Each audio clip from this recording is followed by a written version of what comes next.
Hello students, आज हम पढ़ेंगे is matter around us pure. क्या हमारे आसपास के पदार्थ शुद्ध हैं?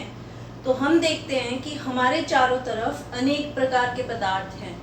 अब कुछ पदार्थ जिन्हें हम अशुद्ध कहते हैं और कुछ पदार्थ ऐसे हैं जिन्हें हम शुद्ध कहते हैं। यहाँ पर अगर आप नॉर्मल लाइफ में भी देखोगे तो पानी के अंदर अगर कुछ गिर गया या कुछ मिला हुआ है तो वो अशुद्ध है, या आपकी खाने के अंदर मिलावट आ रही है तो वो अशुद्ध है। फिर हम बात करते हैं शुद्ध चीज़ों की।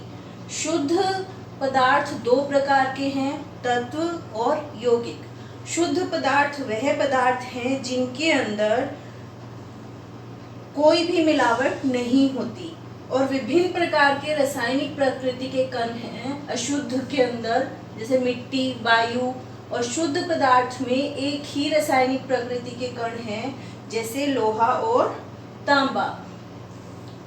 सबसे पहले बात करेंगे शुद्ध पदार्थ के पहले भाग यानी कि तत्व की। तत्व यानी कि एलिमेंट। एलिमेंट्स जो हैं वो पदार्थ का मूल रूप हैं और किसी भी क्रिया के द्वारा इनको अन्य सरल पदार्थों में नहीं बदला जा सकता। उदाहरण के लिए हाइड्रोजन, ऑक्सीजन, लोहा, नाइट्रोजन, ये सारे तत्व में आते हैं।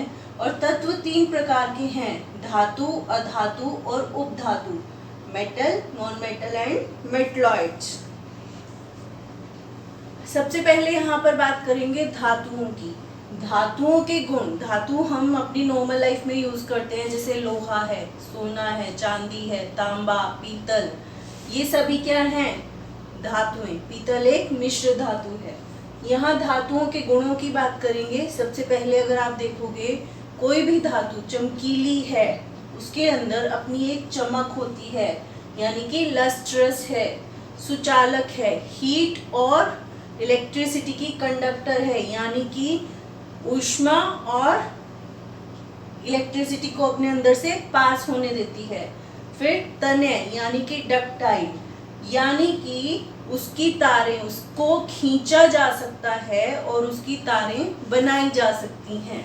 आघातवर्धय यानी कि वो चोट सहन कर सकती हैं। आपने देखा होगा धातुओं की चादर, यानी कि जैसे कहीं पर लोहे की चादर लगी हुई है तो ये प्रॉपर्टी कहलाएगी मैलिएबिलिटी या आघातवर्धनीयता। प्रतिध्वनिपूर्ण, किसी भी धातु को अगर हम किसी चीज से मारते हैं या टच करते हैं तो उसके अंदर से एक आवाज आती है और उसे कहा जाता है सोनोरस, यानी कि प्रतिध्वनिपूर्ण। उदाहरण आपको मैंने बताया लोहा, चांदी, सोडियम, सोना आदि। अब अधातुओं की बात करें तो अधातुओं के अंदर इनमें से कोई भी गुण नहीं होता। कुचालक हैं, ना हीट को पास होने देते हैं और ना ही इलेक्ट्रिसिटी को पास करने देते हैं। उदाहरण के लिए कार्बन, ऑक्सीजन, ब्रोमीन, ये सब आएगा। उपधातु कुछ ऐसे तत्व हैं जो धातु और उपधातु दोनों के ही गुण दर्शाते हैं, जैसे कि जर्मेनियम और बोरोन। इसके बाद हम आते हैं यौगिक। यौगिक वह पदार्थ हैं जिसके अंदर दो या दो से अधिक तत्व निश्चित मात्रा में होते हैं और हमेशा वही रहेंगे, बदलेंगे नहीं। जैसे उदाहरण के लिए पानी लेते हैं। पानी का फॉर्मूला आप सबको पता है, H2O, दो हाइड्रोजन और एक ऑक्सीजन। तो पानी हमेशा पूरी धरती पर सदैव एक ही कंपोजिशन का रहेगा और उसका कंपोजिशन बदलेगा नहीं। इसी तरह से साधारण नमक जो हम रोज अपने खाने में यूज करते हैं, सोडियम क्लोराइड, यानी कि वो सोडियम और क्लोरीन क्लोराइड से मिलकर बना हुआ है। अब बात आती है मिश्रण की। मिश्रण में कोई भी अनुपात होगा। यौगिक में क्या था? निश्चित अनुपात था, परंतु मिश्रण के अंदर कोई भी अनुपात हो सकता है, वो निश्चित होना जरूरी नहीं है।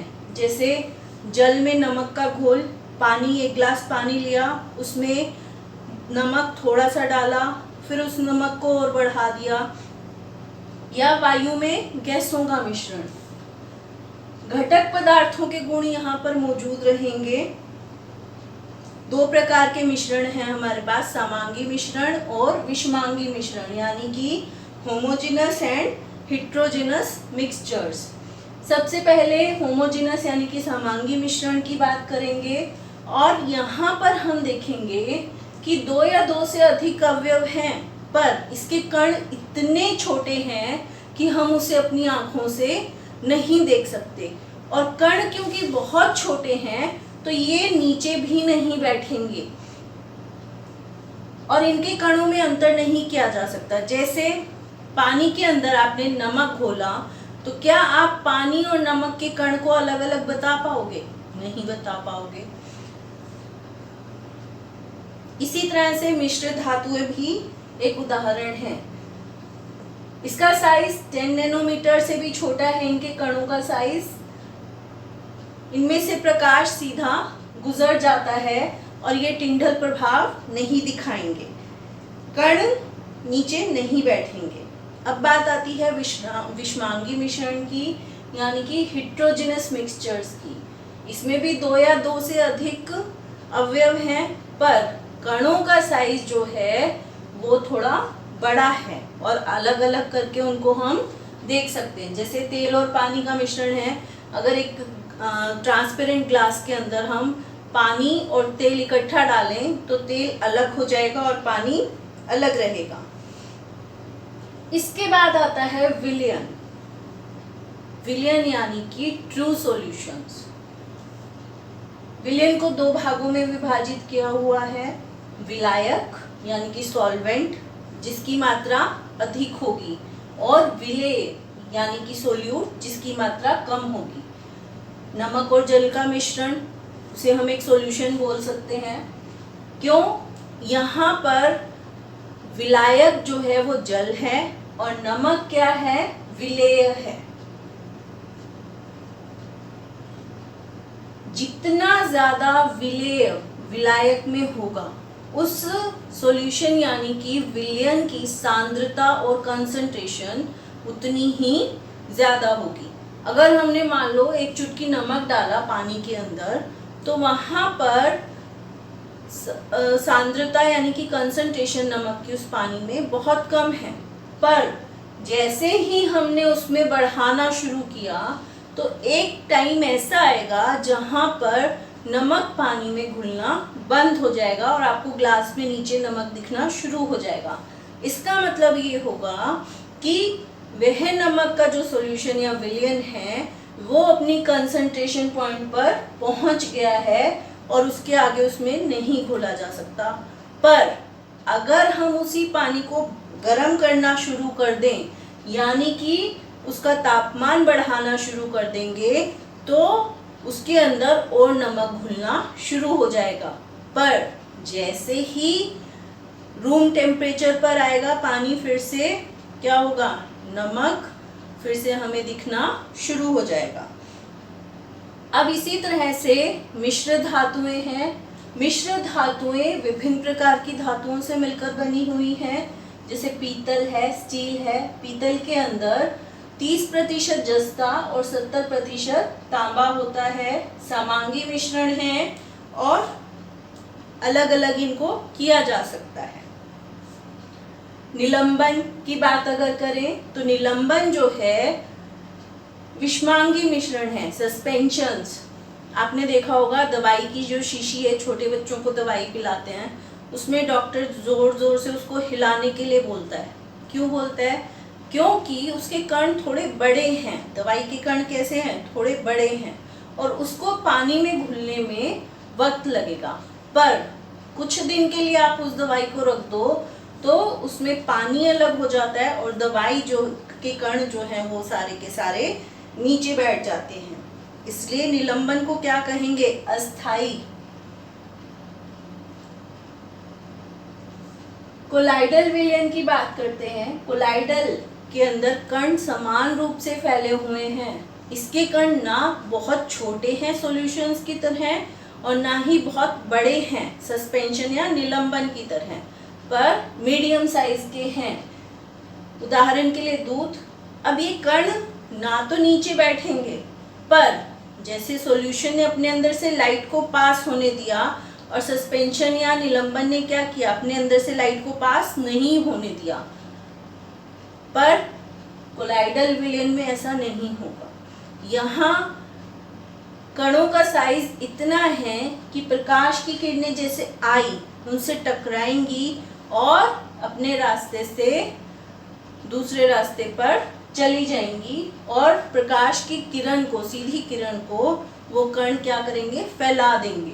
इसे कहा जाता है टिंडल इफेक्ट यानी कि टिंडल प्रभाव। अब बात करेंगे भौतिक और रासायनिक परिवर्तन की, जो हम बहुत पहले से पढ़ते हुए आ रहे हैं। भौतिक यानी कि फिजिकल चेंजेस, रासायनिक यानी कि केमिकल चेंजेस। भौतिक परिवर्तन में सिर्फ अवस्था में परिवर्तन होगा, उसके संघटक या संरचना में बदलाव नहीं आएगा। उदाहरण के लिए पानी लेंगे। पानी को आपने जमा दिया, उसका तापमान क्या किया, कम कर दिया, तो बर्फ बन गया। उसी पानी का तापमान बढ़ा दिया तो भाप बन गया, पर उसकी संरचना कैसी रही, H2O, यानी कि उसकी रासायनिक प्रकृति में कोई भी बदलाव नहीं आया। बात करते हैं रासायनिक परिवर्तन यानी कि केमिकल चेंजेस की। रासायनिक परिवर्तन के अंदर पदार्थ की रासायनिक अवस्था में बदलाव आता है और पदार्थ के संघटकों की संरचना भी बदल जाती है। इसका मतलब है कि जो पदार्थ हमने लिया और उसकी रासायनिक संरचना में हमने बदलाव किया, तो हम उसको वापस उसी अवस्था में नहीं ला सकते। उदाहरण के लिए कागज का जलना। एक सिंपल पेपर को अगर हम जला दें तो क्या हम उसको वापस उसी तरह से ला सकते हैं? जले हुए कागज से नॉर्मल पेपर में चेंज कर सकते हैं? नहीं कर सकते। इसी तरह से दूध से दही बनाया जाता है, तो क्या हम दही से दूध बना सकते हैं? नहीं बना सकते। ऐसा क्यों हुआ? इसलिए क्योंकि दूध की रासायनिक संरचना में बदलाव हुआ तो दही बना, कागज की रासायनिक संरचना में बदलाव हुआ उसको जलाने पर, और वो क्या हो गया, राख बन गया। अब यहाँ एक क्वेश्चन आता है कि मोमबत्ती का जलना भौतिक क्रिया है कि रासायनिक परिवर्तन है? दोनों ही हैं। कैसे? मोमबत्ती की जब बत्ती जलेगी तो उसके अंदर प्रकाश और धुआं निकलेगा, जो कि रासायनिक परिवर्तन का सूचक है, पर साथ ही साथ मोम भी पिघलेगा गर्माहट के कारण, पर उस मोम से आप दोबारा फिर से मोमबत्ती बना सकते हो, तो वो क्या हो गया, भौतिक परिवर्तन। तो मोमबत्ती का जलना कौन सी अभिक्रिया हुई? भौतिक अभिक्रिया या भौतिक परिवर्तन और रासायनिक परिवर्तन दोनों हो गए। ये था हमारा सेकंड चैप्टर।